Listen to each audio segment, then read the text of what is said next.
ರಾಜ್ಯ ರಾಜಕಾರಣದಲ್ಲಿ ಈಗ ಜಾತಿ ಜನಗಣತಿ ವಿಚಾರವಾಗಿ ಕಾಂಗ್ರೆಸ್ ಪಾಳದಲ್ಲೇ ಜಟಾಪಟಿ ನಡೀತಾ ಇದೆ. ಇದರ ನಡುವೆ ಈಗ ದಲಿತ ಸಿಎಂ ಕೂಗು ಮತ್ತೊಮ್ಮೆ ಮುನ್ನೆಲೆಗೆ ಬಂದಿದೆ.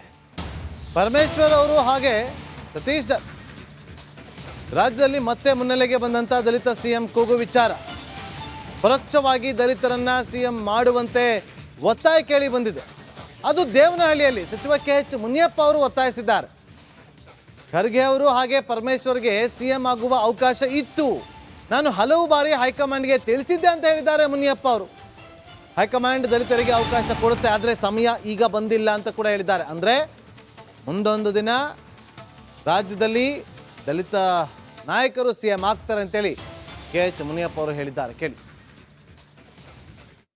ಅಲ್ಲಿ ಇದ್ದಾರೆ. ಈಗ ಮುಖ್ಯಮಂತ್ರಿಗಳ ವಿಷಯದಲ್ಲಿ ಬಂದ್ರೆ ಸನ್ಮಾನ್ಯ ಸಿದ್ದರಾಮಯ್ಯನವರು ಮುಖ್ಯಮಂತ್ರಿ ಇದ್ದಾರೆ ಅಂತ ಹೈಕಮಾಂಡ್ ತೀರ್ಮಾನ ಮಾಡಿದೆ.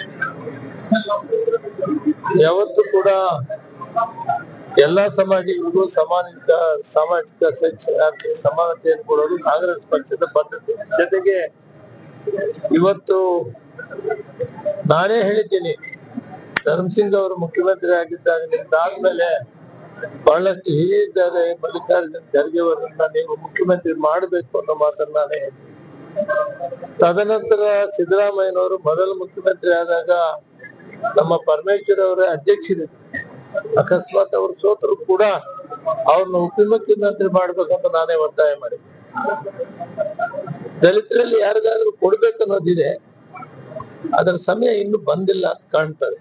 ಯಾಕಂದ್ರೆ ಒಬ್ಬ ಮುಖ್ಯಮಂತ್ರಿ ಇರೋವಾಗ ಅದನ್ನ ನಾವು ಹೇಳಂಗಿಲ್ಲ. ಅಧ್ಯಕ್ಷರದ್ದು ಇದೆ, ಇವೆರಡು ಕೂಡ ಹೈಕಮಾಂಡ್ ತೀರ್ಮಾನ ಮಾಡ್ತದೆ. ಯಾವ ಸಂದರ್ಭಕ್ಕೆ ಅಧ್ಯಕ್ಷರನ್ನ ಬದಲಾವಣೆ ಮಾಡಬೇಕು, ಯಾವ ಸಂದರ್ಭಕ್ಕೆ ಇವೆಲ್ಲ ತೀರ್ಮಾನ ಮಾಡ್ಬೇಕು ಅನ್ನೋದು ಹೈಕಮಾಂಡ್ ಇರ್ತದೆ. ರಾಜ್ಯ ರಾಜಕಾರಣದಲ್ಲಿ ಈಗ ಜಾತಿ ಜನಗಣತಿ ವಿಚಾರವಾಗಿ ಕಾಂಗ್ರೆಸ್ ಪಾಳದಲ್ಲೇ ಜಟಾಪಟಿ ನಡೀತಾ ಇದೆ. ಇದರ ನಡುವೆ ಈಗ ದಲಿತ ಸಿಎಂ ಕೂಗು ಮತ್ತೊಮ್ಮೆ ಮುನ್ನೆಲೆಗೆ ಬಂದಿದೆ. ಪರಮೇಶ್ವರ್ ಅವರು ಹಾಗೆ ಸತೀಶ್ ರಾಜ್ಯದಲ್ಲಿ ಮತ್ತೆ ಮುನ್ನೆಲೆಗೆ ಬಂದಂಥ ದಲಿತ ಸಿಎಂ ಕೂಗು ವಿಚಾರ ಪರೋಕ್ಷವಾಗಿ ದಲಿತರನ್ನ ಸಿಎಂ ಮಾಡುವಂತೆ ಒತ್ತಾಯ ಕೇಳಿ ಬಂದಿದೆ. ಅದು ದೇವನಹಳ್ಳಿಯಲ್ಲಿ ಸಚಿವ KH ಮುನಿಯಪ್ಪ ಅವರು ಒತ್ತಾಯಿಸಿದ್ದಾರೆ. ಖರ್ಗೆ ಅವರು ಹಾಗೆ ಪರಮೇಶ್ವರ್ಗೆ ಸಿಎಂ ಆಗುವ ಅವಕಾಶ ಇತ್ತು, ನಾನು ಹಲವು ಬಾರಿ ಹೈಕಮಾಂಡ್ಗೆ ತಿಳಿಸಿದ್ದೆ ಅಂತ ಹೇಳಿದ್ದಾರೆ ಮುನಿಯಪ್ಪ ಅವರು. ಹೈಕಮಾಂಡ್ ದಲಿತರಿಗೆ ಅವಕಾಶ ಕೊಡುತ್ತೆ, ಆದರೆ ಸಮಯ ಈಗ ಬಂದಿಲ್ಲ ಅಂತ ಕೂಡ ಹೇಳಿದ್ದಾರೆ. ಅಂದರೆ ಮುಂದೊಂದು ದಿನ ರಾಜ್ಯದಲ್ಲಿ ದಲಿತ ನಾಯಕರು ಸಿಎಂ ಆಗ್ತಾರೆ ಅಂತೇಳಿ KH ಮುನಿಯಪ್ಪ ಅವರು ಹೇಳಿದ್ದಾರೆ. ಕೇಳಿ. ಅಲ್ಲಿ ಇದ್ದಾರೆ. ಈಗ ಮುಖ್ಯಮಂತ್ರಿಗಳ ವಿಷಯದಲ್ಲಿ ಬಂದ್ರೆ ಸನ್ಮಾನ್ಯ ಸಿದ್ದರಾಮಯ್ಯನವರು ಮುಖ್ಯಮಂತ್ರಿ ಇದ್ದಾರೆ ಅಂತ ಹೈಕಮಾಂಡ್ ತೀರ್ಮಾನ ಮಾಡಿದೆ. ಯಾವತ್ತೂ ಕೂಡ ಎಲ್ಲಾ ಸಮಾಜಗಳಿಗೂ ಸಾಮಾಜಿಕ ಸಮಾನತೆಯನ್ನು ಕೊಡೋದು ಕಾಂಗ್ರೆಸ್ ಪಕ್ಷದ ಪದ್ಧತಿ. ಜೊತೆಗೆ ಇವತ್ತು ನಾನೇ ಹೇಳಿದ್ದೀನಿ, ಧರ್ಮಸಿಂಗ್ ಅವರು ಮುಖ್ಯಮಂತ್ರಿ ಆಗಿದ್ದಾದ್ಮೇಲೆ ಬಹಳಷ್ಟು ಹಿರಿಯಿದ್ದಾರೆ ಮಲ್ಲಿಕಾರ್ಜುನ್ ಖರ್ಗೆ ಅವರನ್ನ ನೀವು ಮುಖ್ಯಮಂತ್ರಿ ಮಾಡಬೇಕು ಅನ್ನೋ ಮಾತನ್ನ ನಾನೇ ಹೇಳಿದ್ದೀನಿ. ತದನಂತರ ಸಿದ್ದರಾಮಯ್ಯನವರು ಮೊದಲು ಮುಖ್ಯಮಂತ್ರಿ ಆದಾಗ ನಮ್ಮ ಪರಮೇಶ್ವರ್ ಅವರ ಅಧ್ಯಕ್ಷರಿದ್ದರು. ಅಕಸ್ಮಾತ್ ಅವರು ಸೋತರು ಕೂಡ ಅವ್ರನ್ನ ಉಪಮುಖ್ಯಮಂತ್ರಿ ಮಾಡ್ಬೇಕಂತ ನಾನೇ ಒತ್ತಾಯ ಮಾಡಿದ್ದೆ. ದಲಿತರಲ್ಲಿ ಯಾರಿಗಾದ್ರೂ ಕೊಡ್ಬೇಕನ್ನೋದಿದೆ, ಅದರ ಸಮಯ ಇನ್ನು ಬಂದಿಲ್ಲ ಅಂತ ಕಾಣ್ತದೆ. ಯಾಕಂದ್ರೆ ಒಬ್ಬ ಮುಖ್ಯಮಂತ್ರಿ ಇರೋವಾಗ ಅದನ್ನ ನಾವು ಹೇಳಂಗಿಲ್ಲ. ಅಧ್ಯಕ್ಷರದ್ದು ಇದೆ, ಇವೆರಡು ಕೂಡ ಹೈಕಮಾಂಡ್ ತೀರ್ಮಾನ ಮಾಡ್ತದೆ. ಯಾವ ಸಂದರ್ಭಕ್ಕೆ ಅಧ್ಯಕ್ಷರನ್ನ ಬದಲಾವಣೆ ಮಾಡಬೇಕು, ಯಾವ ಸಂದರ್ಭಕ್ಕೆ ಇವೆಲ್ಲ ತೀರ್ಮಾನ ಮಾಡ್ಬೇಕು ಅನ್ನೋದು ಹೈಕಮಾಂಡ್ ಇರ್ತದೆ. ರಾಜ್ಯ ರಾಜಕಾರಣದಲ್ಲಿ ಈಗ ಜಾತಿ ಜನಗಣತಿ ವಿಚಾರವಾಗಿ ಕಾಂಗ್ರೆಸ್ ಪಾಳದಲ್ಲೇ ಜಟಾಪಟಿ ನಡೀತಾ ಇದೆ.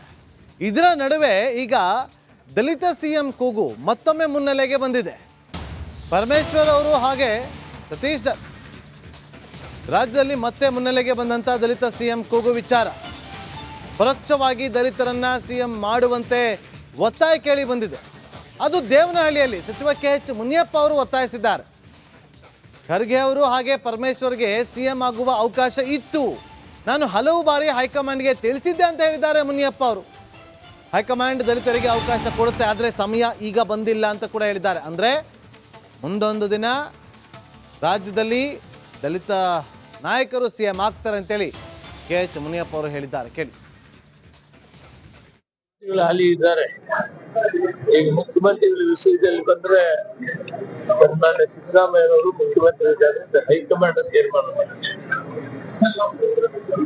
ಯಾವತ್ತೂ ಕೂಡ ಎಲ್ಲಾ ಸಮಾಜಗಳಿಗೂ ಸಾಮಾಜಿಕ ಆರ್ಥಿಕ ಸಮಾನತೆಯನ್ನು ಕೊಡೋದು ಕಾಂಗ್ರೆಸ್ ಪಕ್ಷದ ಪದ್ಧತಿ. ಜೊತೆಗೆ ಇವತ್ತು ನಾನೇ ಹೇಳಿದ್ದೀನಿ, ಧರ್ಮಸಿಂಗ್ ಅವರು ಮುಖ್ಯಮಂತ್ರಿ ಆಗಿದ್ದಾದ್ಮೇಲೆ ಬಹಳಷ್ಟು ಹಿರಿಯಿದ್ದಾರೆ ಮಲ್ಲಿಕಾರ್ಜುನ್ ಖರ್ಗೆ ಅವರನ್ನ ನೀವು ಮುಖ್ಯಮಂತ್ರಿ ಮಾಡಬೇಕು ಅನ್ನೋ ಮಾತನ್ನ ನಾನೇ ಹೇಳಿದ್ದೀನಿ.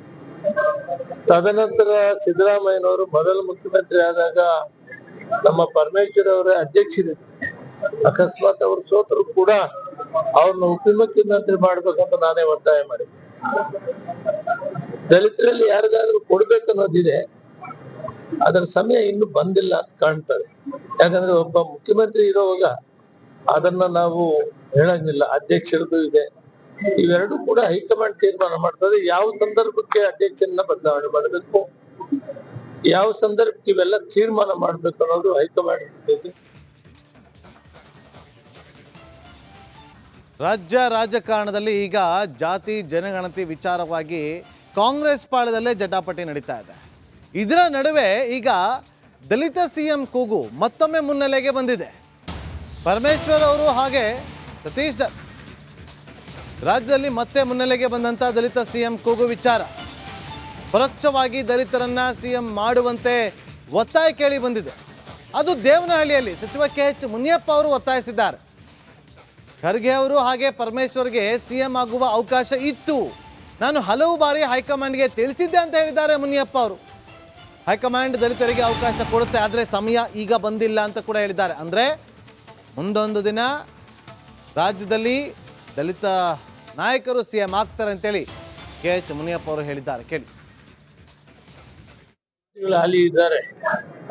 ಈಗ ಮುಖ್ಯಮಂತ್ರಿಗಳ ವಿಷಯದಲ್ಲಿ ಬಂದ್ರೆ ಸನ್ಮಾನ್ಯ ಸಿದ್ದರಾಮಯ್ಯನವರು ಮುಖ್ಯಮಂತ್ರಿ ಇದ್ದಾರೆ ಅಂತ ಹೈಕಮಾಂಡ್ ತೀರ್ಮಾನ ಮಾಡಿದೆ.